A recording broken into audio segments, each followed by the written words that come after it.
It's no secret that water is essential. In a semi-arid country like Qatar, water costs $2.50 per cubic meter. Imagine how much it would cost to water all of these. Luckily, Qatar has found a cheaper and greener solution. It's found here, deep beneath my feet where few have gone before. And I've been given special access to uncover how Qatar is creating a sustainable oasis for its green landscape. I'm Líla Humaira, and this is Qatar in Motion. Water. It's what covers around 70% of the Earth's surface. Yet how to manage it has been one of mankind's biggest challenges. So where and how does Qatar get its water supply? There are a few ways. The first method is seawater and desalination. This creates 99% of potable water that's safe for consumption. Then comes groundwater extraction and treated wastewater. But it's important to note that these two methods are purely for agricultural and industrial use. The Gulf state has pumped nearly $30 billion over the last 13 years to reach its National Vision 2030 target of slashing water use in agriculture by 40%.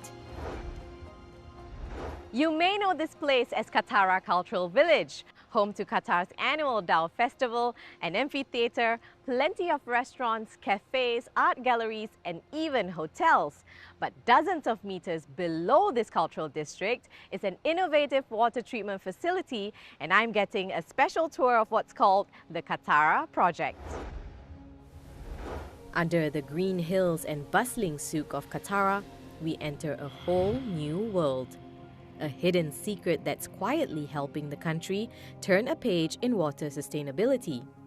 Water management is an inevitable challenge, but that hasn't stopped Qatar from finding long-term solutions, like tapping on the 170-year expertise of French utilities company Veolia.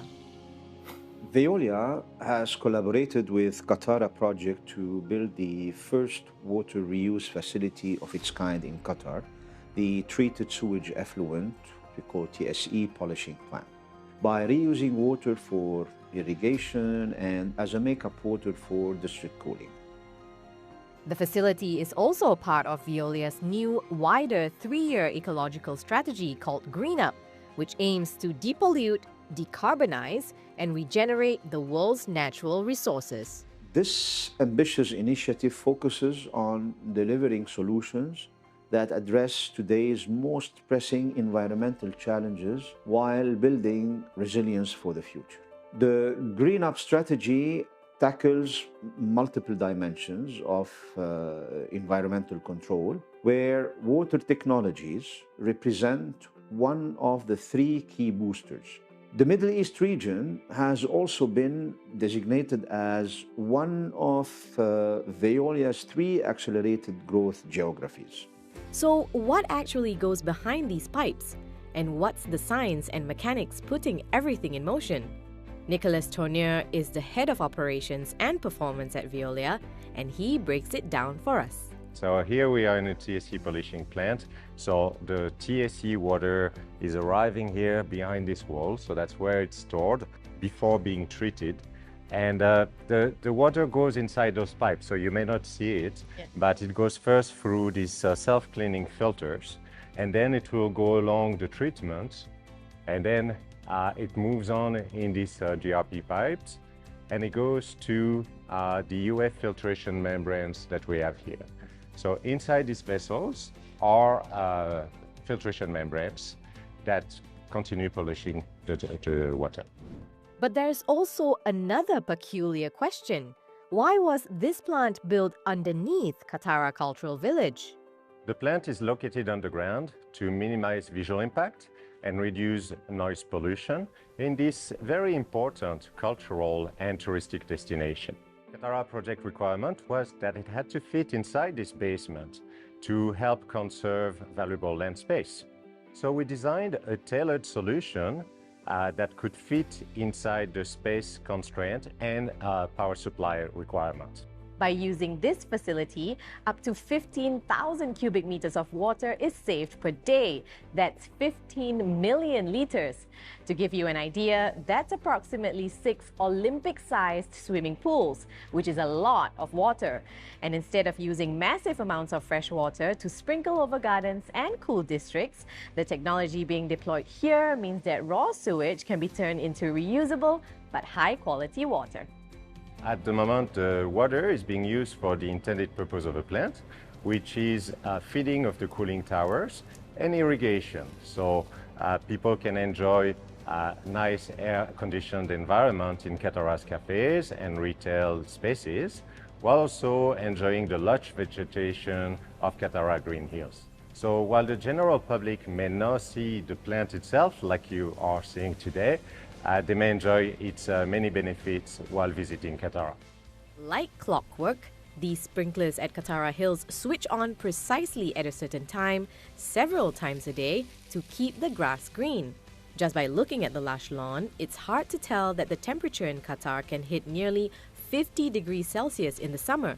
Other than beautifying the landscape, there's also a cost advantage to using this treated water. By reusing water, this plant allows Qatar project to reduce water costs dramatically, say from 9 Qatari Riyal down to 1 Qatari Riyal per cubic meter, and reduces the power needed for water production to just 20% of that required for other treatment solutions. And it's not just the sprinklers. The water in the fountains, cooling towers, and small canals like these that run all around Qatar Cultural Village are the product of the treated sewage effluent that's been processed beneath the district.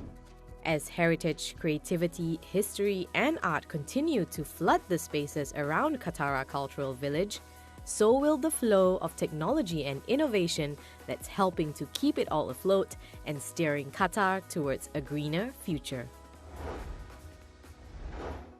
Elsewhere in Qatar, other institutions and individuals are helping to shape the next generation of water scientists. This is the Education City Ceremonial Court, a multi-purpose open-air space with intricate designs that exude grandeur and elegance. But there's also deep meaning in these waters and wisdom in the study of its cycle. I'm Raha Hakim Navar. I'm a hydrologist and also a research professor and senior advisor at Georgetown University. The focus of my work is around issues of water scarcity and water security, but also around disasters and how we manage water-related disasters. I work a lot with satellite remote sensing, so data from space. There's such a wealth of Earth observations or data coming from anything that's not ground-based. The work for me is personally the most rewarding thing I could imagine doing. I'm from a city called Esfahan in central Iran. We also would experience periods of drought. And I think that also made me very fascinated with the times that we had rain.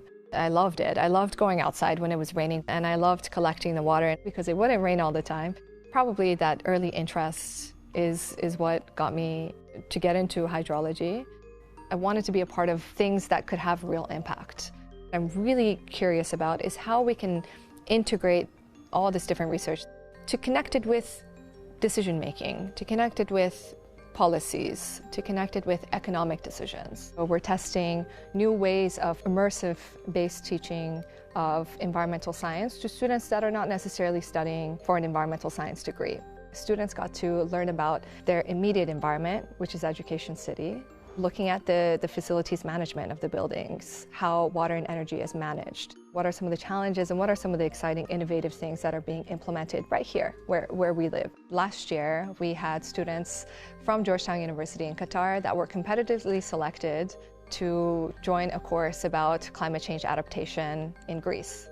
I think really having the students spend time in this place-based way to understand these challenges, to engage with the community, to engage with the people, the NGOs, the civil organizations that are doing a lot of the work on the ground. A lot of the challenges around water are extremely interdisciplinary. There are students that are learning economics, politics, culture, and arts, and the humanities. They can serve as those translators between the science, between the technical, between what may be research, and where decision-making needs to take place.